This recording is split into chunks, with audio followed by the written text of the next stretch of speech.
Tervist, väike mikrofoni kontroll. Minu nimi on Meelis Aasla.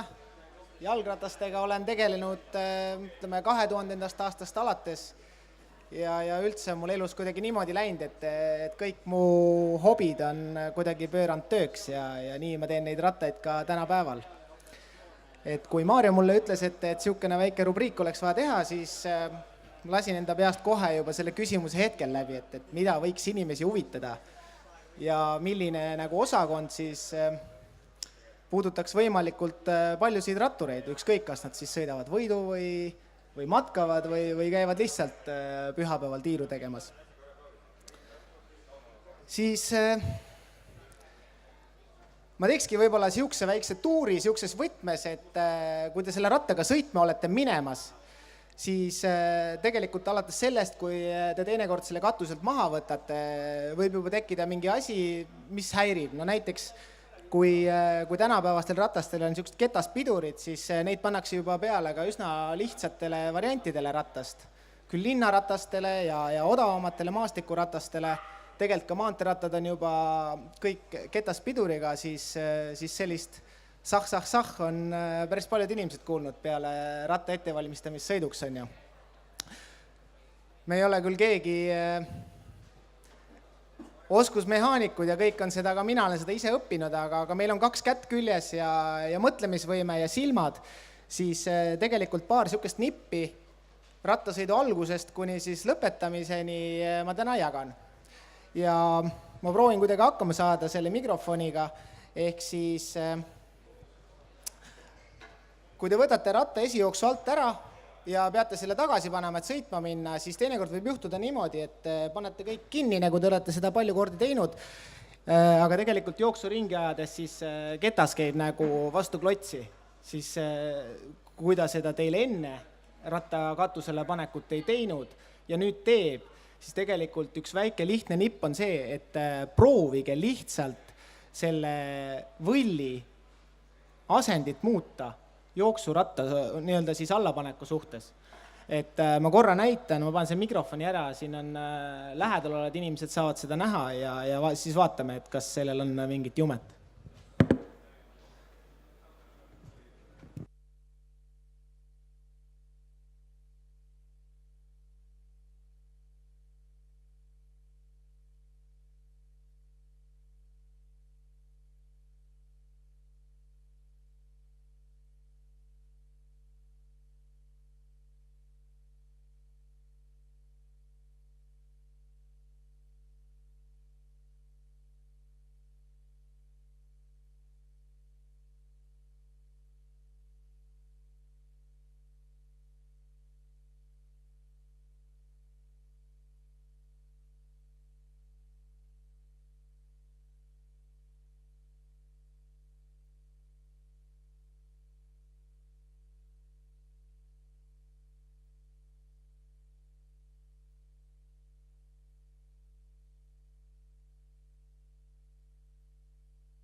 Et selle suure võlliga rataste puhul siis tuleb seda nagu harvem ette ja see probleem võib-olla ei kummita nii palju.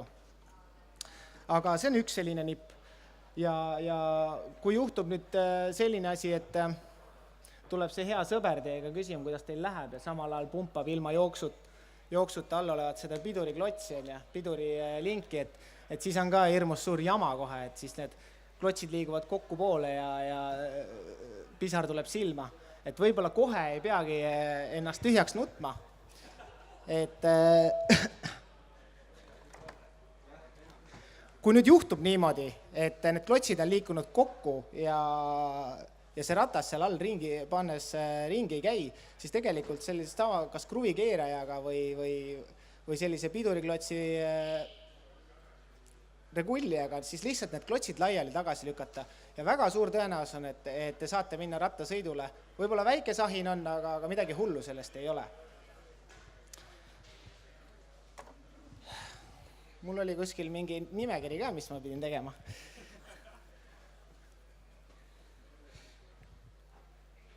Siis on alati küsimus, et palju sinna rehvidesse seda rõhku käib sisse. siuke inside joke on, et kas täna läheb 2-1 või 2-2 on ju. Et tegelikult see nii väga keeruline ei ole, sest need ratta, ütleme siis pumpadel on kõik need manomeetrid tihti peale erineva näitajaga, see 2-1 või 2-2 ei pruugi teie enda pumba peal üldse seda sama näidata. Et lihtne variant on see, et ärge lööge neid kumme nii täis, et nad helisevad teil. Nad ei pea hernes kõvad olema, kui nad ei ole just maanteerattakummid. Ja tegelikult maanteerataste puhul samamoodi, et täna juba liiguvad siin 25 mm ja 28 mm laiad rehvid, et just sellepärast, et oleks mugavam sõita. Et ikkagi, no praegu siin mul on need ikka väga täis löödud. Et natukene nagu, kui te pöidlaga peale vajutate, siis see nagu rehv võiks kergelt ikkagi järgi anda. Ega see teie veeremisele halba ei tee, aga kindlasti on nagu palju mugavam sõita. No. Ja sellega nagu te päästate kindlasti väga palju sellist raputust ja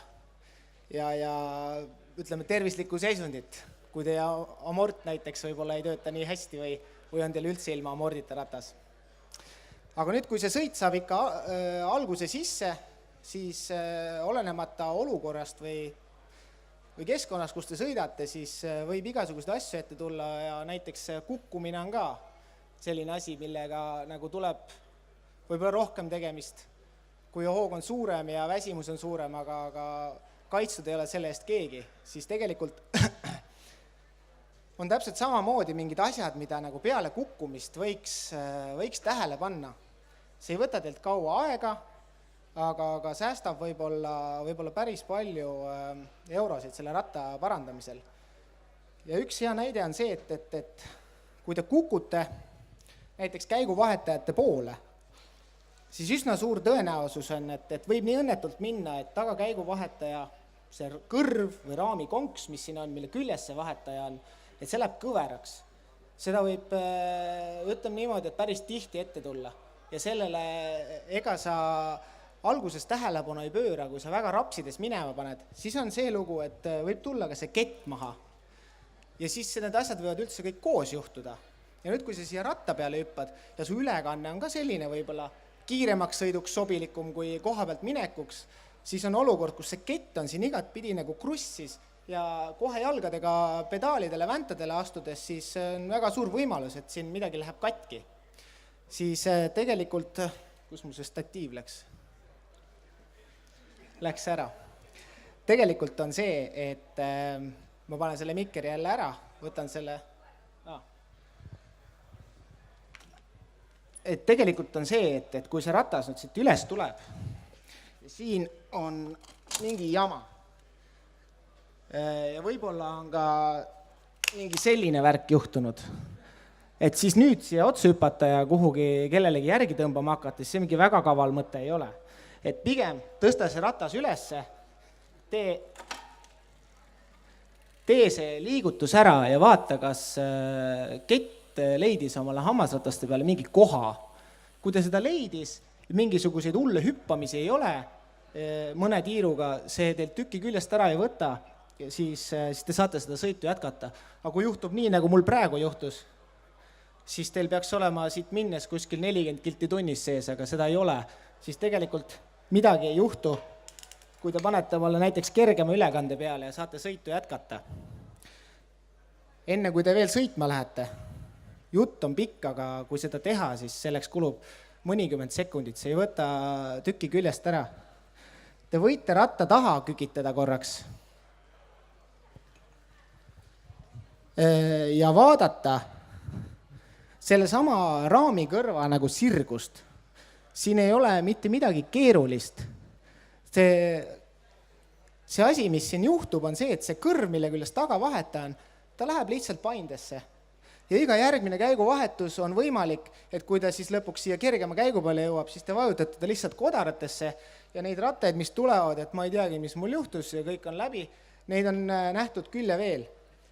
Aga kui te näete selgelt silmaga, et ta on nagu kõver, teil ei ole ühtegi tööriista, siis tegelikult te võite sellest käiguvahetajast võtta kinni ja hästi panna see näiteks külje peale maha.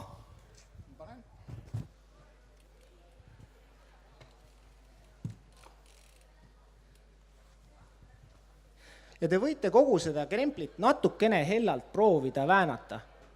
Lihtsalt selle sirgema asendi poole. Kui nüüd juhtub, et see teile pihku jääb, siis sellest ei ole katki mitte midagi, sest see oleks juhtunud niikuinii. Võimalus, aga siis ta oleks juhtunud niimoodi, et see kett läheb siia kodaratesse, siis on teil see käiguvahetaja, mis võib-olla maksab mitusada eurot puruks ja te niikuinii ei saa sõitu jätkata. Aga võimalus, et te sellega selle olukorra ära päästate, on tegelikult päris suur. Ja siis edasi juba käigud enam-vähem käivad ja te saate sõita ja kes on osavam, siis võib proovida trossi pinget vastavalt olukorrale siis natukene muuta. No ma panen ta siia maha. Siis keti õlitamine. Tihtipeale on siis see küsimus ka, et palju ma teda panen ja siis kas sinna käib märja ilmaõli või sinna käib kuiva ilmaõli ja kuhu ma teda panen, siis on tegelikult paar nagu lihtsalt loogilist sihukest soovitust. Et ketiõli võiks panna alati keti siseküljele. No kus see sisekülg siis on? Tegelikult kui seda keti vaadata, siis keti sisekülg on see, mis käib mööda hammasrattaid. Ja ta jookseb siit alt läbi. Ja siia alla teda panna keti siseküljele on alati mõistlik. Kas spreid panna või tavalist ketiõli.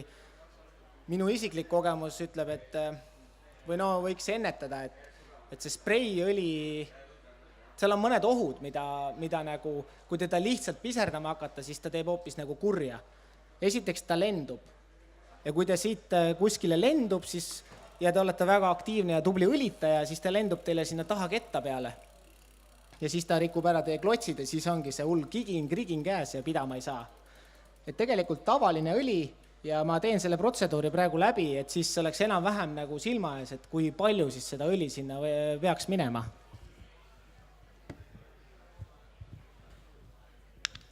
See on juba õlitatud kett, nii et üleõlitamisega on siin niikuinii tegemist. Aga kuskil, kus pedaalid vastu ei käi, siis hakata neid pedaale tagurpidi ringi ajama ja ma arvan, et ühe ringi vältel piisab sellest, mis väike selline kogus siia ketile tuleb.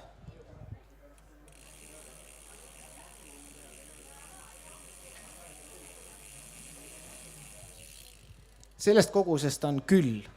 Kui teil on maastikuratta puhul, ma soovitaks mingit paksemat õli. Kui on näiteks märg või kuivõli, siis maastiku matkarattale, kus on maastik vahelduv, ilmaolud vahelduvad, siis võib panna alati märjama ilmaõli, et ta määrib paremini, kestab kauem. Miks ma seda siia nii vähe panin, siis tegelikult ta kandub kogu selle sõidu ajal nagu laiali ja kindlasti ei ole vaja seda kuhugi siia lisada, et ma teen nüüd õudselt palju head, et ma panen teda nats rohkem. See kett teeb ise oma töö käigus selle töö ära.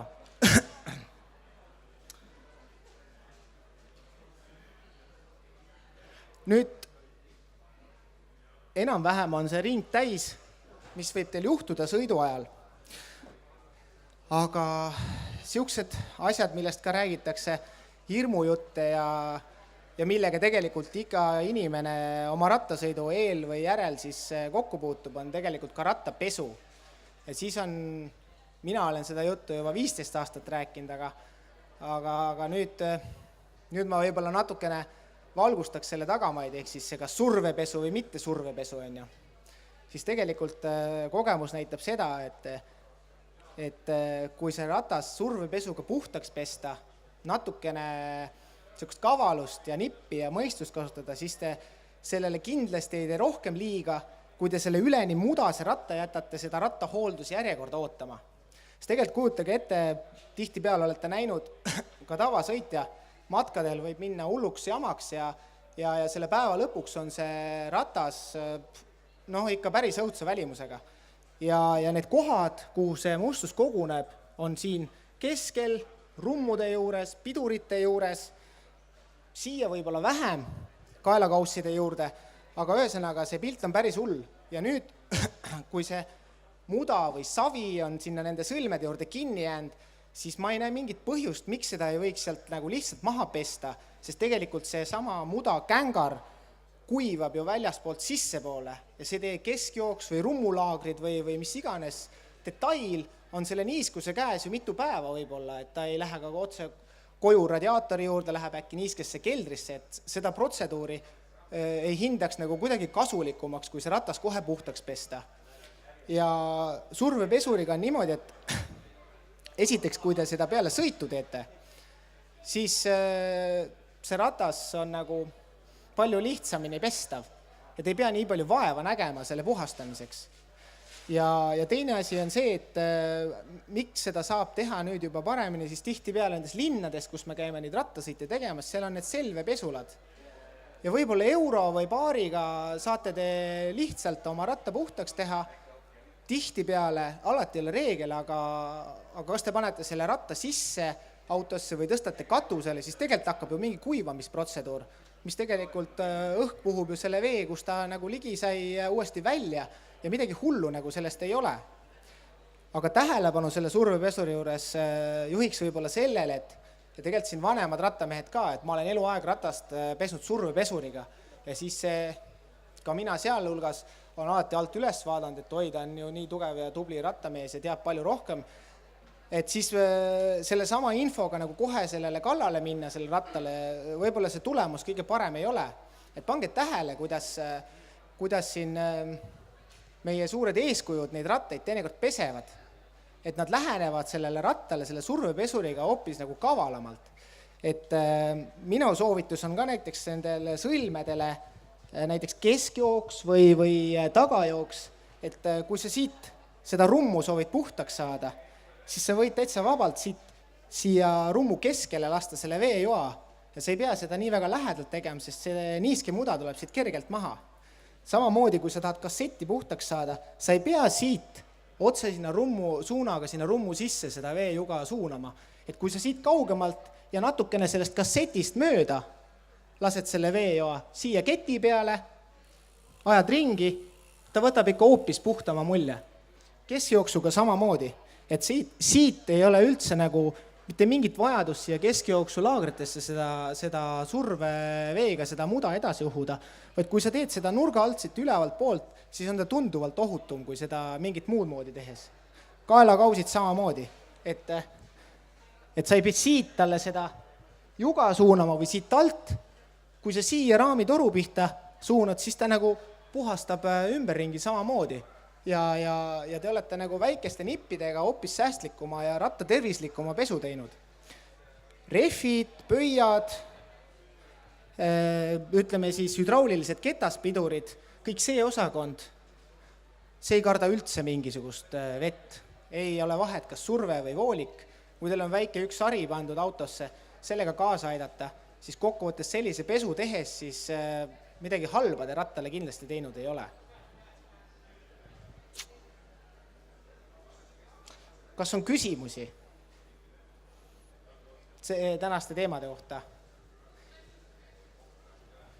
Ole hea.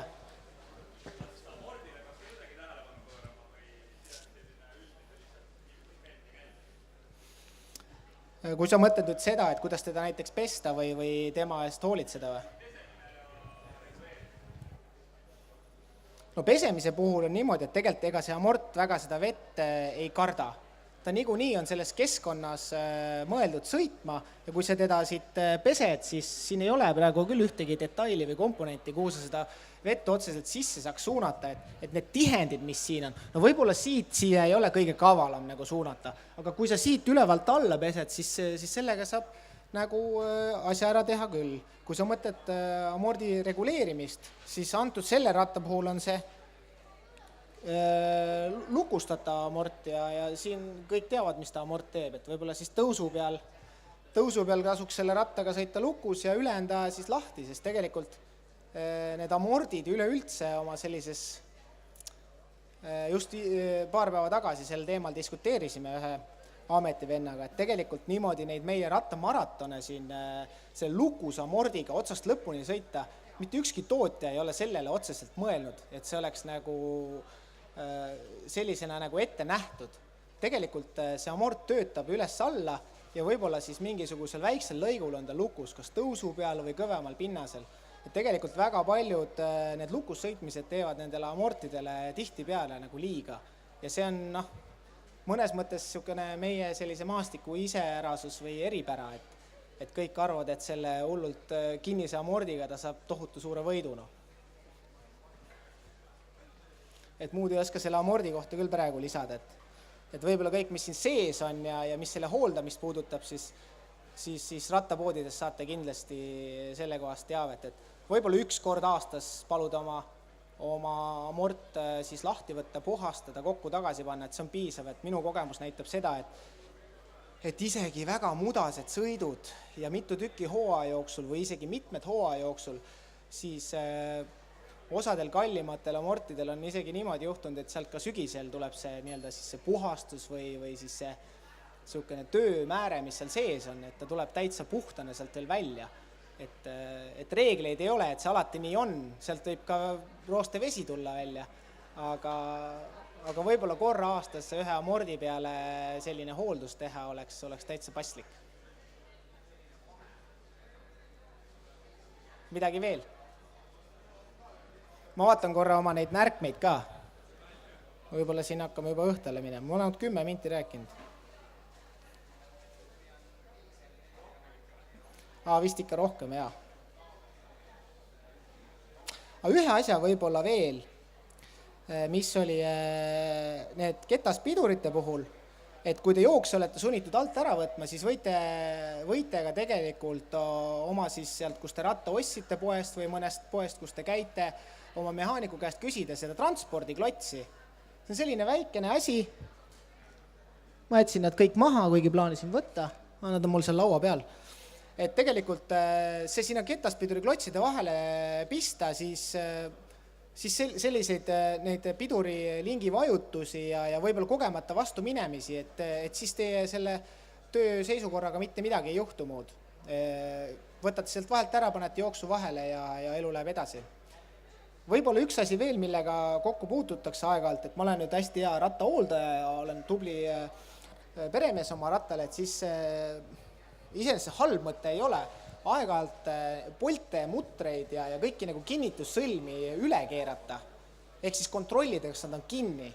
Aga ma juhiks siinkohal võib-olla selle puhul tähelepanu sellele, et tegelikult piisab selle võtme siia poldi sisse panemisest ja nagu niisuguse õrnema jõu kasutamisest, et kindlasti ei ole kasulik kogu aeg seda polti nagu kindluse mõttes niisugune väike tiir veel peale keerata. Et mingi hetk teil lihtsalt kuskil rattamaratoni parklas jääb see stemmi polt teile pihku ja on see päev läbi teie jaoks. Et neid enamus kohti, mille ees nagu hirm on, et siis natukene võib-olla kindlasti mitte neid kogu aeg iga päev peale keerata. Et ma arvan, et sellise info juures võite mõne maratoni omale päästa. On veel küsimusi? Kui ei ole, siis ma olen niikuinii üle aja rääkinud, et umbes niisugeste asjadega, mis siin oli, et mõelge korraks läbi just need kukkumisjärgsed tegevused ja mis te saate ise enda ratta jaoks teha mingisugusel hetkel, kui teil ei ole ühtegi abi võtta, siis teinekord niisuguse väikse kavaluse või minutike peatuda, vaadata, mis värk on, hinnata ära, kas ma sellega saan edasi sõita või mitte, siis teinekord õnnestub edasi sõita ja teinekord, kui olete sunnitud katkestama mingi asja tõttu, mis ei tööta, siis hoopis väldite suuremaid kahjustusi ja mõlemal juhul on teie päev õnnestunud. Aitäh!